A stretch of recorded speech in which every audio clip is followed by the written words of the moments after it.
Quem alimenta o ódio atira fogo ao próprio coração, escreveu André Luiz.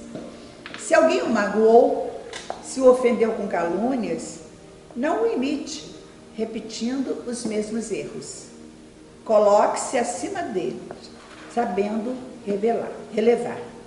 E procure esquecer, porque o pensamento negativo de raiva atrai para nós a onda de maldade que nosso infeliz adversário lança contra nós.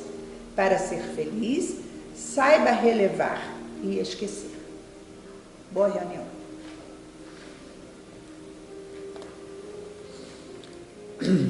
Então, meus amigos, vamos fazer a nossa prece inicial. Deus, Pai de misericórdia, Jesus, médium maior de Deus, neste momento estamos reunidos em seu nome para mais uma vez estudar a sua mensagem, o seu Evangelho, a boa nova explicada também pela doutrina espírita. Que a sua luz e o seu amor estejam entre nós. Que assim seja, graças a Deus.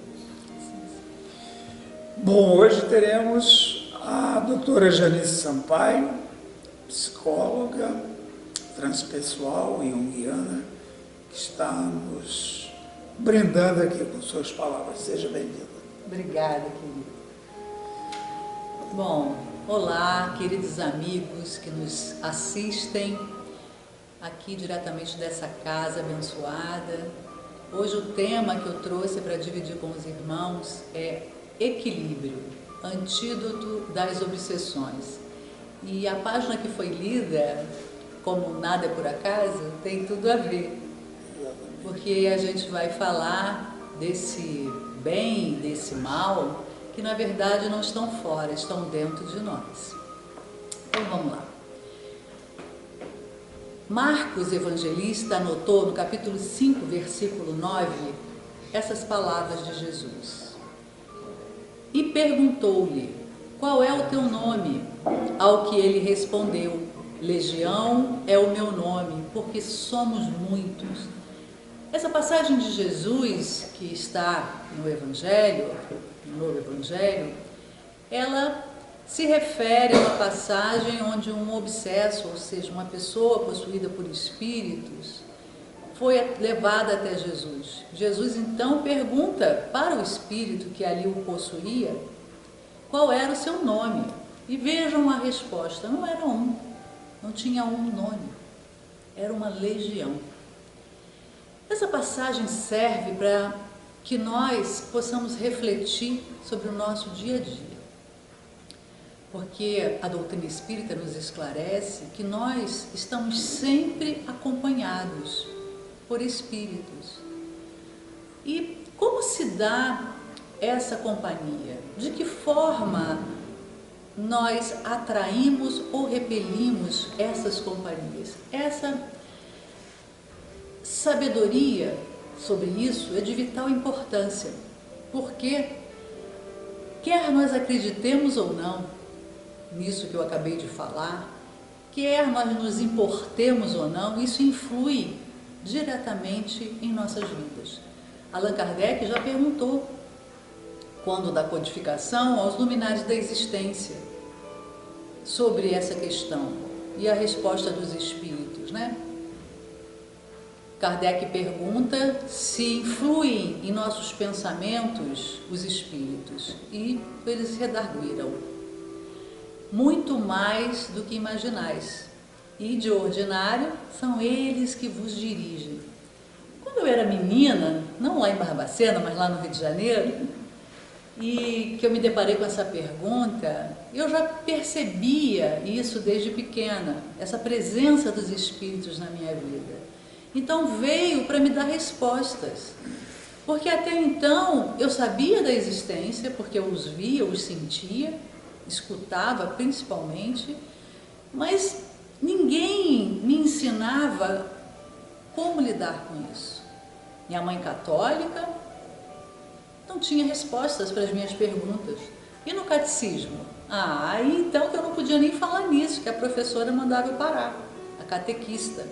porque ela desconhecia em total esse assunto. Enfim, então a doutrina dos espíritos, ela vem para nos trazer esse esclarecimento, para que a gente possa, diante desse esclarecimento, dessa verdade, saber o que fazer. Alguns não querem saber, como eu tenho uma filha que sente os espíritos o tempo todo, mas ela diz que tem medo deles. E aí continua a ter medo, porque como não quer se esclarecer a respeito, vai continuar a ter medo. E a sua mediunidade não vai se fechar porque ela tem medo, porque tem uma finalidade que ela ainda não descobriu porque não quis. Porque todos nós, tudo aquilo que nós temos, que nós trazemos como dons ou como peculiaridades, tem uma função em nossas vidas. E, em geral, ela é boa, ela é útil e ela é justa. Então, vejamos aqui. No livro Obsessão e Desobsessão, de 1980, Manuel Filomeno de Miranda nos traz essa lição. Problema de emergência. O problema da obsessão é cada vez mais grave, generalizando-se numa verdadeira epidemia que assola as multidões engalfinhadas em lutas tiranizantes. Obsessão é qualquer influência de uma mente sobre outra. Então ela pode ocorrer de um espírito desencarnado para um encarnado, ela pode acontecer de nós encarnados para os desencarnados, e ela pode acontecer entre encarnados e encarnados, por exemplo, uma pessoa possessiva, ciumenta, que controla o seu companheiro pelo telefone, por mensagem ou pela presença, todo dia ela se torna uma obsessora desse companheiro. Então a gente também pode ter esse tipo de obsessão. E quando, por exemplo, a gente perde um ente querido e fica chamando, e fica chorando, e fica pensando, e deixa com que aquelas coisas fiquem todas ali para ficar lembrando, para ficar chamando, isso também é um tipo de obsessão que nós encarnados fazemos com o desencarnado. Ou quando alguém que nos magoou muito desencarna e nós mantemos aquela mágoa, volta e meia nos lembrando daquela ferida e emanando para esse ser que já desencarnou toda a nossa repulsa, nossa raiva. Isso também é uma obsessão. Mas aqui Manuel Filomeno de Miranda vai falar especificamente na obsessão feita pelo desencarnado conosco, encarnados. E ele continua: empenhar-se para minimizar-lhe os efeitos danosos, socorrendo as criaturas, é tarefa de todos nós, por ser um problema de urgência para o qual estão convidados, especialmente os que se filiam às hostes do Espiritismo, com Jesus. Por quê? Porque exatamente nós estudamos essas comunicações, né? A tomarem conhecimento com as técnicas a respeito de tão grave enfermidade. Então, meus irmãos, o que nós estamos vendo hoje? Nós estamos vendo hoje essa obsessão generalizada, como bem disse o nosso querido Miranda, como uma epidemia. Por quê? Porque nós estamos facilitando com os nossos comportamentos, as brechas que nós damos, essa comunicação. Então, o que nós estamos vendo? Dissensões, familiar contra familiar, ódio, as pessoas vociferando. Agora estamos todos contra o que? Essa epidemia que nos assola, com medo, com raiva, assustados, querendo que isso acabe de qualquer jeito. Ou estamos fixados nos trâmites do governo, vociferando contra uns, a favor de outros, e com isso estamos externalizando uma raiva, um ódio. E aí eu digo, mas então nós vamos nos conformar com tudo que está acontecendo? Claro que não, claro que não. Vamos nos indignar, mas vamos nos indignar com equilíbrio, como o tema da nossa fala de hoje. Por quê? Porque tudo aquilo que me leva ao desequilíbrio, primeira coisa que acontece, o desequilíbrio causa uma baixa de imunidade. E o que é mais certo no momento que nós estamos vivendo, que nós temos de arma certeira contra esse vírus corona? Uma autoimunidade, um sistema imunológico fortalecido. Então, se nós temos esse sistema imunológico fortalecido, nós temos muito mais condição de estar incólume, passar incólume por essa pandemia que estamos vivendo. Então, se eu me desequilibro, eu gero na minha mente uma energia, uma emanação de ódio ou de medo, eu já trago um desequilíbrio para o meu sistema imunológico com uma baixa das suas defesas. Então fica aqui uma dica para nós nos preservarmos diante dessa pandemia. Continuamos.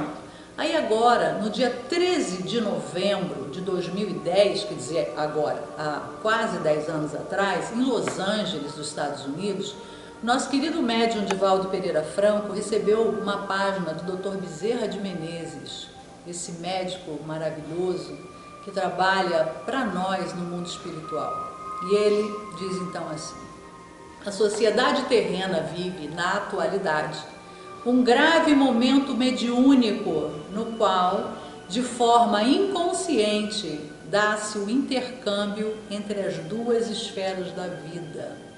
Esse é o grande problema, porque quando esse intercâmbio se dá de forma consciente, nós podemos fazer algo sobre. Mas o que está acontecendo, inclusive nos consultórios, é que nós vamos ver as manifestações de mentes invisíveis atuando nos processos psíquicos. Grave. Continuando. Entidades assinaladas pelo ódio, pelo ressentimento e tomadas de amargura cobram daqueles algozes de ontem o pesado ônus da aflição que lhes tenham proporcionado. As obsessões campeiam de forma pandêmica. Dr. Bezerra, em 2010, já vem falar que não é mais uma epidemia. Uma epidemia, ela se restringe a um local mais estreito. Quando nós falamos de pandemia, como é o caso agora do corona, ela já é mundial. Então, Dr. Bezerra nos alerta que as obsessões têm caráter pandêmico, confundindo-se com os transtornos psicopatológicos que trazem os processos afligentes e degenerativos. Meus irmãos, nunca tivemos tanto transtorno psicológico, depressões, síndrome do pânico, ansiedade generalizada, depressão. Está inquietante receber tanta gente desses processos. E nós que temos a visão atravessada pela imortalidade da alma e pela natureza da espiritualidade, eu vejo claramente a obsessão instalada em vários pacientes. Esses dias recebi um rapaz, jovem, 30 e poucos anos, e ele me dizia assim: eu não estou aguentando mais, doutor, eu preciso de ajuda, porque quando eu brigo com a minha esposa, a minha vontade é de matar, e fica uma voz dentro de mim falando assim: mata ela, ela não te ama, mata ela está te traindo, ela está te enganando. E eu estou vendo a hora disso acontecer. E ele falava exatamente assim. E como ele não acredita, ele é materialista, fica muito difícil eu poder ampliar a sua visão para ele perceber o que está acontecendo. Então eu trabalho numa linha que, inclusive, na área da doença mental, muitos trabalhadores, como médicos, psiquiatras, enfermeiros e psicólogos também, estão adotando, apartado de qualquer religião, que é o movimento dos ouvidores de vozes em doença mental. Isso já sendo estudado como um fenômeno que tem que ter este olhar, de dar voz a essas vozes que os pacientes escutam, que para eles é simplesmente algo da sua doença, mas que não precisa ser medicalizado, e sim que possa se ensinar a esse paciente a lidar com essas vozes. E aí nós, dentro da doutrina espírita, fazemos isso de uma outra forma, que são as desobsessões, onde nós conversamos com esses espíritos. E vejam que já a ciência está olhando e fazendo a mesma coisa, de uma outra forma, claro. Então, mas isso eu quero demonstrar aos irmãos, a necessidade de nós nos conhecermos e, com isso, percebermos aquilo que está sendo colocado para nós. Isso é meu? De fato, é um desejo meu. Outro exemplo que eu vou trazer, uma outra paciente. A filha adolescente perturbando, querendo alguma coisa, e ela não querendo, e ela descascando batata. De repente ela se viu pegando a faca e partindo para cima da menina. Ela também ficou assustada. Me ligou, chorando, porque ela se trancou no quarto, porque ficava uma coisa dentro dela: mata, mata, mata, acaba com isso. Ela tem muito conflito com essa filha, claro, mas veja que ponto. E ela mesma caiu em prantos depois, quando conseguiu, mas ela disse: eu me tranquei porque eu fiquei com medo de mim, porque eu nunca pensei que eu fosse capaz de um ato desses. E não era. O que aconteceu ali foi uma influência espiritual grave, de uma brecha. Essa moça passa por uma depressão, em vários transtornos psicológicos, não aceita muitas coisas da vida, não tem aceitação, não busca a sua espiritualidade, tem mediunidade. Desequilíbrio é a brecha necessária para que essa pandemia se instale em você, em mim, na minha casa, na sua. Por isso, meus irmãos, precisamos estar alerta. Precisamos conhecer, como Jesus nos disse: conhecereis a verdade e ela vos libertará. A ignorância nos cega e nos leva para os abismos. Precisamos conhecer tudo e aí tirarmos as nossas conclusões, mas precisamos conhecer. E Dr. Bezerra continua: sucede que a Terra vivencia neste período a grande transição de mundo de provas e expiações para mundo de regeneração. Nunca houve tanta conquista na ciência e na tecnologia, e tanta hediondez do sentimento e das emoções. Eu trouxe apenas parte dessa mensagem, mas os irmãos podem buscar lá na internet. Ela é datada de 13 de novembro de 2010, psicografada em Los Angeles por Divaldo Pereira Franco. É belíssima e é de grande reflexão para todos nós. Emmanuel, em 1952, no livro Roteiro, esse querido mentor do nosso médium maravilhoso, nosso médium amor, Chico Xavier, vai nos dizer no capítulo 26, Companhias Espirituais: a mente em qualquer plano emite e recebe, dá e recolhe, renovando-se constantemente. Assimilamos correntes mentais de maneira permanente, de modo imperceptível ingerimos pensamentos. Somos afetados pelas vibrações de paisagens, pessoas e coisas que nos cercam. E não é mesmo? Quando a gente vai para um lugar de natureza, na beira do mar, como aquilo nos afeta beneficamente. Caminhar num bosque, numa estrada de chão, nós imediatamente nos sentimos bem. Por quê? Somos afetados por tudo à nossa volta. Demoramos-nos com quem se afina conosco. Falamos sempre ou sempre agimos pelo grupo de espíritos a que nos ligamos. 1952. E no capítulo 28 ele continua: energia viva, o pensamento desloca em torno de nós forças sutis, construindo paisagens ou formas e criando centros magnéticos ou ondas, com os quais emitimos a nossa atuação ou recebemos a atuação dos outros. Semelhante lei de reciprocidade impera em todos os acontecimentos da vida. Comunicar-nos-emos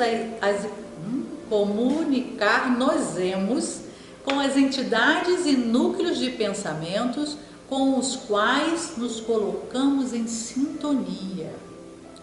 Então, queridos irmãos, qual é a sintonia que você tem buscado? Você tem estado em paz? Ou você tem estado em desequilíbrio, em estado de desânimo, de ferocidade? Você está indo para as redes sociais replicar páginas de ódio? Você está indo fazer post na página de alguém criticando acirradamente? Você está criticando demais? Tudo isso nos faz desequilibrarmos. Se eu quero me equilibrar, eu tenho que buscar o equilíbrio. Através de quê? Da prece, da meditação, dos bons pensamentos, das boas leituras. E nós que somos espíritas ou simpatizantes espíritas, que gostamos dessa doutrina, não podemos esquecer a nossa bandeira, aquela que o codificador, com muita sabedoria, desfraldou para todos nós. Fora da caridade não há salvação. Ah, mas eu faço caridade, eu tenho dado cestas básicas, eu tenho dado umas roupinhas, eu tenho até colaborado financeiramente com algumas campanhas. Ótimo, isso é beneficência e é muito bom, também nos ajuda no equilíbrio. Mas a caridade da nossa bandeira é aquela conforme Jesus a vê. Kardec perguntou aos luminares: qual o verdadeiro sentido da palavra caridade, tal qual entendia Jesus? E os espíritos, nossos mentores queridos, esses que nos ajudam diariamente, porque já estão mais à frente na caminhada evolutiva, porque já passaram por onde nós estamos, eles responderam: benevolência para com todos. Ah, mas só com aqueles que pensam igual a mim? Não, com aquele contrário também, eu tenho que ser boa com ele também, com aquele que está matando ali na esquina também. Isso é um absurdo. Reclama com Jesus. Em qualquer evento que eu vou pôr os meus olhos e a minha mente, eu tenho que ter benevolência para com todos, para a pseudo-vítima, mas também para o algoz, para todos os envolvidos, porque o bem só é bem quando é bom para todos os envolvidos. E Jesus não parou aí. Indulgência para as imperfeições alheias. O que fez Jesus quando a mulher adúltera foi levada a ele? Ele a criticou? Ele repreendeu sua conduta? Não. Ele compreendeu que ali estava um ser que erra e que estava equivocado, buscando por caminhos tortuosos aplacar sua carência. Ele apenas disse: vá e não tornes a pecar. Abraçou o pecador, abominando sempre o pecado, porque isso sim nós precisamos evitar e precisamos exterminar da nosso planeta. E não parou aí. Benevolência para com todos, indulgência para as imperfeições alheias de todos, não só daqueles que eu gosto, ou dos meus filhos, dos meus amigos, principalmente daqueles que eu não concordo, porque eu tenho que dar a todos o direito de ser como é. Eu não posso ser um colonizador da mente alheia, porque eu não tenho a verdade, eu sou falho, e com isso eu preciso da indulgência alheia. E por último, perdão das ofensas, perdão para todos e para tudo, aceitar a vida como ela é, para um dia sermos capazes de falar como Mahatma Gandhi, quando perguntado pela jornalista: Mahatma, quantas vezes o senhor já perdoou? Nenhuma. Eu nunca me senti ofendido. Essa é a forma de se colocar na vida, com indulgência e perdão. É dar ao outro o direito de ser como o outro, e a mim o dever de ser cada vez melhor. Isso vai me trazer equilíbrio, porque se eu pratico a benevolência, a indulgência e o perdão, eu continuo aqui equilibrada, indignada com algumas situações, olhando para elas e perguntando: o que eu posso fazer para mudar? Aonde eu posso ser útil nessa situação? Ah, em nada. Eu me recolho e faço uma prece e não deixo a minha crítica, a menos que ela seja pedida. Então, meus irmãos, essa era a colaboração que eu tinha para trazer para mim, em primeiro lugar, porque é o que eu busco praticar, é o que eu tento aprender todos os dias com essa doutrina pela qual eu sou apaixonada, porque certamente, através dela e por ela, eu sou uma pessoa muito melhor. E erro, e errei e erro muito menos do que eu erraria se eu ainda tivesse inconsciente, culpando a vida e as pessoas por aquilo que é meu. Muita paz a todos. Então, meus amigos, agradecemos a generosidade de terem nos ouvido e vamos fazer a nossa prece final. Deus, Pai de misericórdia, agradecemos neste momento a oportunidade que estamos tendo para semearmos em nós essas reflexões que ouvimos neste momento. Obrigado, Senhor. Que assim seja.